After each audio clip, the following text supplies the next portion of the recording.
Hello friends, నేను మీ Mani sir live spoken English. ఈరోజు మనం ఒక చిన్న డిఫరెన్స్ ఉన్నటువంటి కన్ఫ్యూజ్ టాపిక్ నేర్చుకోబోతున్నాం. అదేంటంటే యూస్ టు అంటానండి. యుఎస్ఈడి ఆ తర్వాత టూ పెడుతున్నాను. దీని పక్కన ఓ బింగ్ ఫామ్ పెట్టాలా V1 పెట్టాలనే ఒక కన్ఫ్యూషన్. అలాగే ఆ యూస్ టు కన్నా ముందు డైరెక్ట్గా సబ్జెక్ట్ పెట్టాలా ఈజీఎంఆర్ యాడ్ చేయాలని చెప్పి ఇంకో కన్ఫ్యూజన్ అనమాట. కాకపోతే గుర్తుపెట్టుకోండి, నేను ఒక పని చేయడానికి అలవాటు పడిపోయాను అన్నప్పుడు ఈ సబ్జెక్ట్ పక్కన ఈజీఎంఆర్ కానీ వజ్వర్ కానీ వస్తుంది. For example, I'm used to smoking cigarettes అంటే సిగరెట్ తాగడం నాకు బాగా అలవాటు అయిపోయింది అన్నప్పుడు వస్తామట ఈ వర్డ్ ఐఎమ్ యూస్ టు.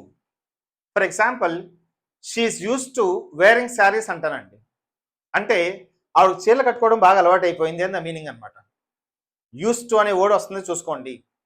కాకపోతే దానికన్నా ముందు ఈజీఎంఆర్, ఆ టూ తర్వాత ఓ బింగ్ ఫామ్, ఓ బై ఎన్జీ.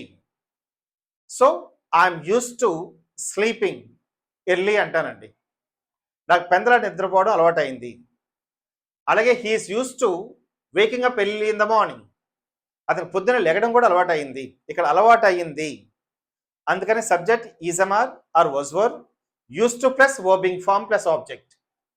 ఇది బేసిక్గా ఈ ఫార్మేట్లో నువ్వు మాట్లాడుతుంటే ఆ పని అలవాటు అయింది అని.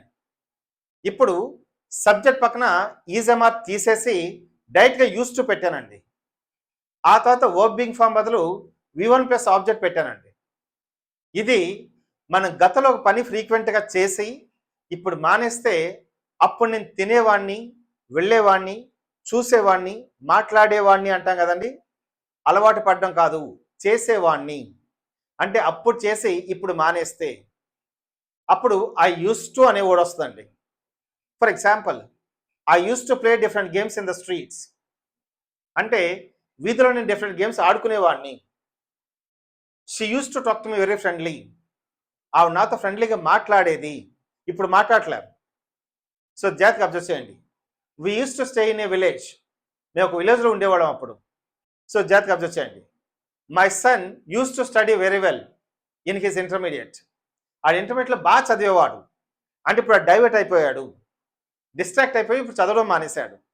ఇది యూస్ టు కొన్న ఇంపార్టెన్స్.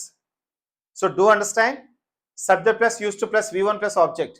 ఒకప్పుడు చేసేవాడిని, subject plus is am are plus used to plus oh Bing form object. ఈ పని చేయడం నాకు అలవాటు అయ్యింది. I'm used to sleeping early, నేను పెందలాడ పడుకోవడం నాకు బాగా అలవాటు అయిపోయింది. I used to sleep early, ఒకప్పుడు నేను పెందలాడ పడుకునేవాడిని. సో బాగా కన్ఫ్యూజ్ టాపిక్ అన్నాను, ఎందుకంటే రెండు ఒకేలా అనిపిస్తే కానీ బోల్డంత డిఫరెన్స్ ఉంది. ఆ డిఫరెన్స్ ఇంకోసారి చూడండి. మరీ కన్ఫ్యూజ్ అయితే వీడియో ఇంకోసారి ప్లే చేసుకొని చూడండి, మీకు ఒక క్లారిటీ వస్తుంది. So used to plus V1, used to plus oh Bing form. ఆ యూస్ టు ముందు సబ్జెక్ట్ వస్తే ఫస్ట్ టైపు, ఈజీఎంఆర్ వస్తే type 2. I used to sleep, I'm used to sleeping. So hope you are able to understand the difference. ఇలాంటి మరిన్ని videos కోసం మన page like చేసి షేర్ చేస్తారని ఆశిస్తూ, money sir live spoken English.